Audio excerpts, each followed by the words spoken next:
Shalom. Welcome to hour two of a Table Talk Liquid Lunch. I got this yarmulke from my friends at the Republican Jewish Coalition, and it is October is really the holy month. There's a lot of Jewish holidays in there, but this week from the 13th to the 20th, our friends in Israel and around the world who are observant of the Jewish faith are celebrating Sukkot.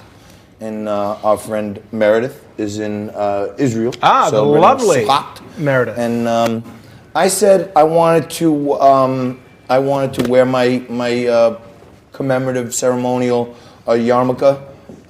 And Frank said, "Well, would you mind if I wear a strange hat also?" And there you have it. My patented umbrella hat. I don't even know what to say. I bought this hat from a Chinese woman on the street yesterday for $5. Why do you have to point out her ethnicity?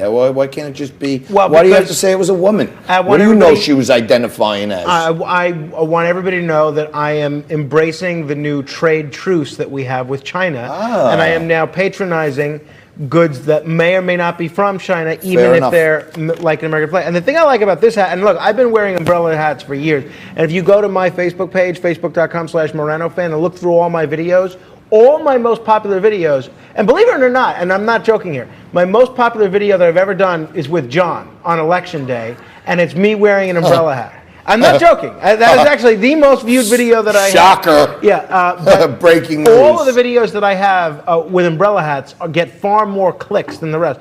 And you know why? Because people know... Let's do the show every day with umbrella hats. We don't have to hire Wilfredo to do our social media. We'll just wear umbrella hats every day.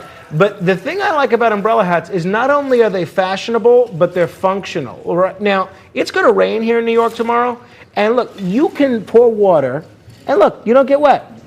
Well, at least your head doesn't get wet, but elsewhere it gets wet. All right, fair enough. You just never know, folks, what's going to go on in the studio here. It's true. But I'm dry as can be. You know, we do have our friends over at Question Tequila who they help us erect this studio that Frank just poured water all over. And Jason, the CEO, just sent us this new brand that they have. It's the Extra quite good. Añejo, okay? And it is damn good. It's a Reserva, 5 years aged in Jack Daniel's barrels. It tastes like a bourbon.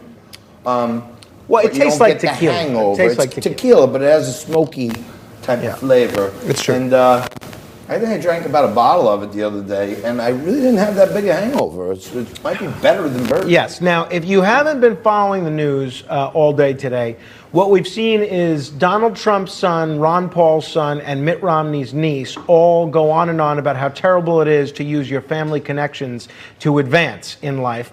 And Hunter Biden, the man who's at the whole root of this Ukraine-gate controversy, did his first TV interview. Now, if you're not caught up on this, this is what prompted the controversy that we're enveloped in now. And just recently, he resigned from a company that was doing some business in China. Let's have a look at Hunter Biden and his conversation with ABC News this morning.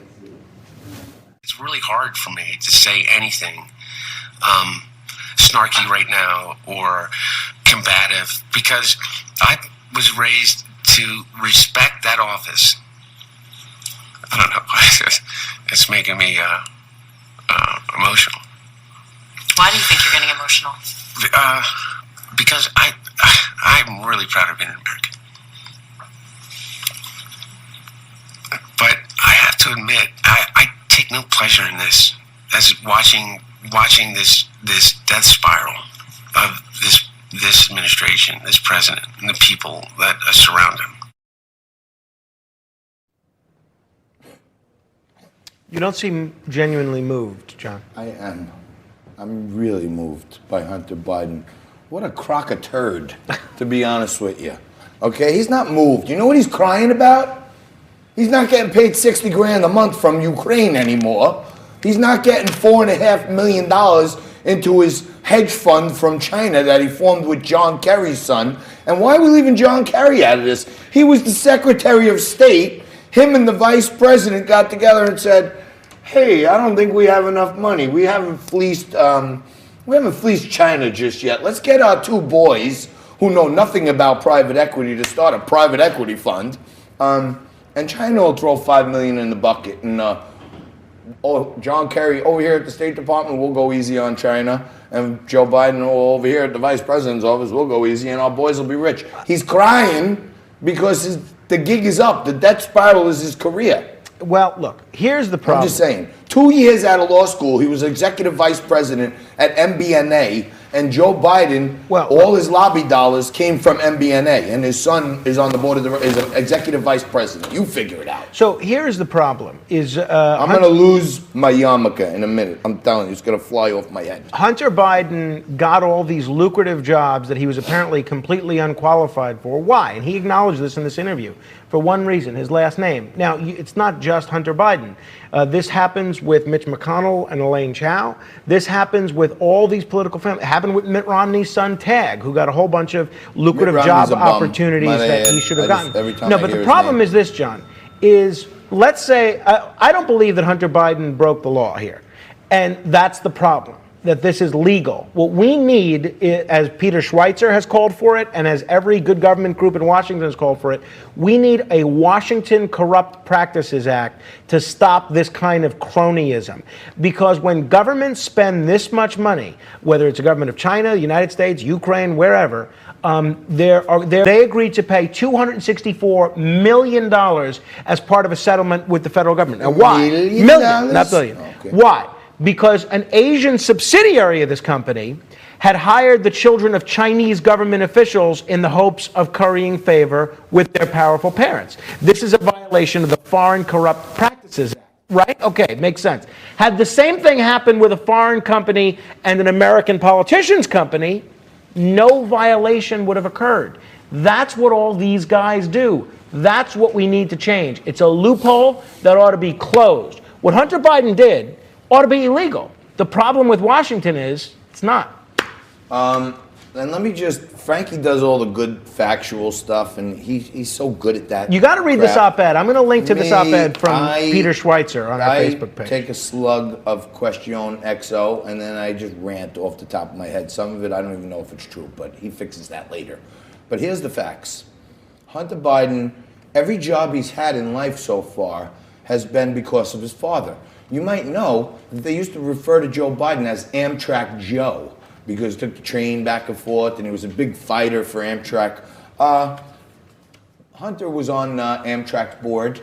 When MBNA was lobbying the U.S. government to make it more difficult for people to claim bankruptcy and get saved from losing their home and mortgage, they were the biggest donor to Joe Biden as a senator, and lo and behold, Hunter Biden was the EVP of the company with no credentials. When Joe Biden get put in charge of running the Ukraine policy, just a few weeks before, Hunter Biden is appointed to the board of an oil and gas company where he has no experience. He's getting paid $60 grand a year. And when Joe goes over to China to flex some American muscle, he takes Hunter on Air Force 2. They go over, they have a little chat, and lo and behold, China invests somewhere, it's said, around $4 million into Hunter's company, which they probably absconded with, allegedly. I don't know. Frank will tell me that later. But the fact of the matter is, Hunter Biden has been Joe Biden's piggyback basically his whole career. And if you want to know what type of person he is, just so you know this, Hunter Biden, when he's crying like he's some genuine person, his brother died, and what did he do? He left his wife and married his sister-in-law. So you be the judge. I'm drinking tequila.